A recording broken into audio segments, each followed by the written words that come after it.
오늘 말씀은 예레미야서 2장 1절에서 10절까지의 말씀입니다.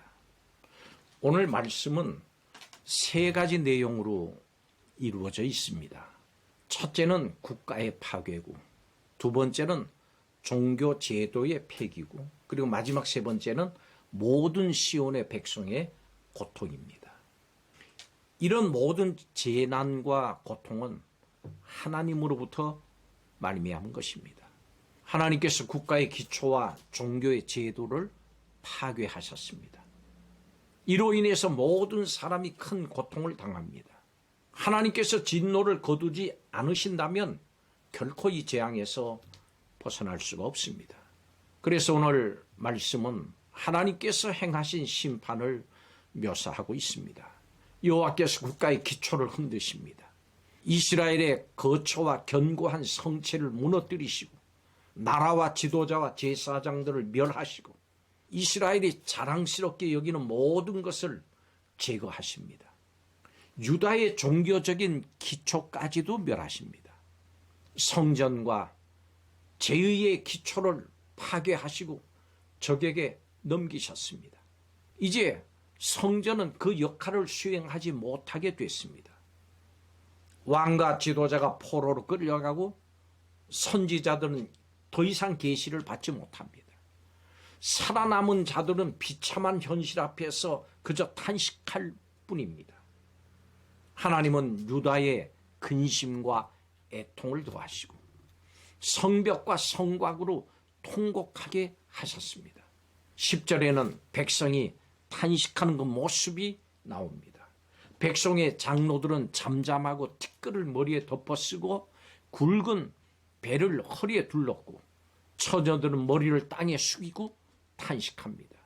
재앙을 내리신 분이 하나님이심을 알게 되면 우리는 우리를 슬프게 하시는 하나님을 따라서 슬픔에 동참해야 됩니다. 애통하는 마음으로 죄의 결과를 뼈아프게 받아들여야 되는 겁니다. 그것이 죄를 씻는 바로 출발점입니다.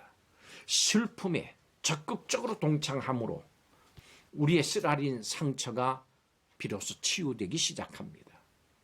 예레미야는 하나님께서 이스라엘에게 진노하시고 예루살렘을 멸망시키신 것을 보고 슬퍼합니다. 이 일을 통해서 과연 하나님은 어떻게 죄인을 심판하는지를 오늘 말씀을 통해서 살펴보겠습니다. 첫째로, 하나님은 긍휼이 없는 맹렬한 진노로 심판하십니다. 예레미야는 대적들에 의해서 예루살렘 성이 멸망하게 된 것이 하나님의 진노 때문인 것을 알았고, 또 이것을 인해서 슬퍼합니다. 하나님은 죄를 범한 이스라엘에게 어떻게 진노하셨습니까? 하나님은 예루살렘을 기억하시지 않으셨습니다.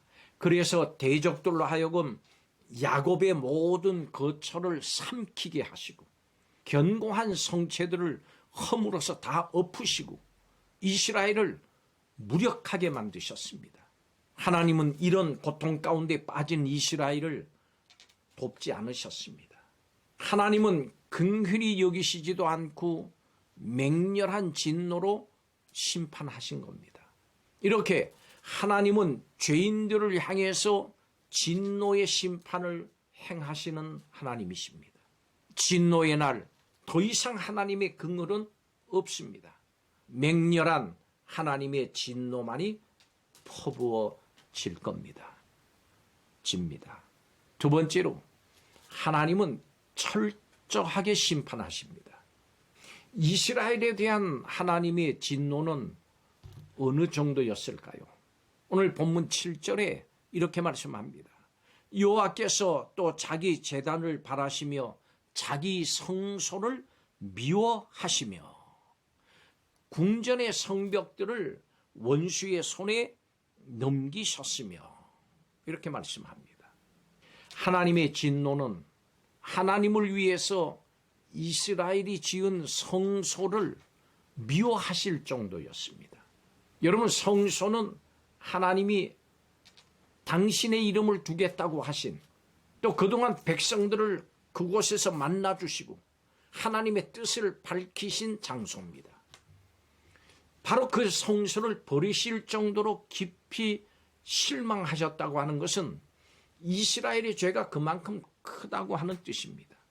예레미야는 예루살렘을 심판하시는 하나님이 마치 원수와 대적과 같이 되셔서 자신들을 멸망시킨다고 말합니다. 원수처럼 대하신다고 말씀합니다.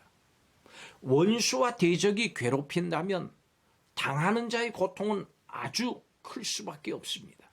원수는 상대방이 완전히 멸망당할 때까지 공격하고 무너뜨릴 겁니다. 이렇게 하나님은 예루살렘을 철저하게 심판하셨습니다. 대적들로 하여금 그들을 죽이고 그들이 사는 집을 태우고 궁궐과 견고한 성막을 무너뜨리고 절기와 안식일을 잊어버리게 만드셨습니다. 이렇게 하나님은 죄인에게 원수와 대적같이 되시는 하나님이십니다. 하나님을 떠난 죄는 하나님께 대한 반역과 불순종이기 때문입니다. 하나님은 죄인에게 긍휼이 없는 진노를 베푸시고 원수와 대적들처럼 철저하게 심판하시는 하나님이십니다. 마지막 세 번째로 하나님은 심판을 거두지 않으십니다. 예루살렘 멸망의 날에 하나님은 긍휼을 베푸시지 않고 맹렬히 진노하셨습니다. 원수와 대적과 같이 되셔서 예루살렘 성을 철저하게 무너뜨리셨습니다. 이런 하나님의 심판을 아무도 막을 수 없습니다. 그때는 더 이상 하나님의 계시, 곧 회개와 구원을 위한 하나님의 말씀도 주어지질 않습니다. 장로들이 티끌을 머리에 쓰고 굵은 배를 허리에 두르고 슬퍼하고 회개해도 너무 늦었습니다. 심판이 임하고 나면 회개와 구원의 기회는 더 이상 없습니다. 오직 하나님의 심판만 있을 뿐입니다. 하나님은 심판을 결심하시면 거두시지 않으십니다. 그렇기 때문에 우리는 그 심판의 비참한 결과로 인한 슬픔을 느껴야 됩니다. 알아야 됩니다. 그것을 통해서 다시 하나님께 돌아갑니다. 하나님의 심판이 얼마나 참혹하고 얼마나 철저하다고 하는 것을 알고 이 아는 사람은 회개하는 것입니다. 여러분, 하나님은 이유 없이 분노하거나 심판하시지 않으십니다. 우리는 먼저 각자 자신을 돌아보면서 질문해야 됩니다. 나의 어떤 행동이 하나님을 진노하시게 하는가?